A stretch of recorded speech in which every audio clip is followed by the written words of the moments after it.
नीलकंठ तुम भोलेनाथ तुम आदि योगी भूतेश्वर हो तुम। नीलकंठ तुम भोलेनाथ तुम आदि योगी भूतेश्वर हो तुम। रक्षा करो शिव शंकर प्यारे, रक्षा करो शिव शंकर प्यारे।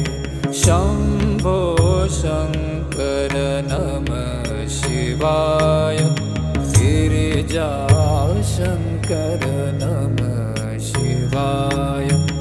आदिदेव तुम नमः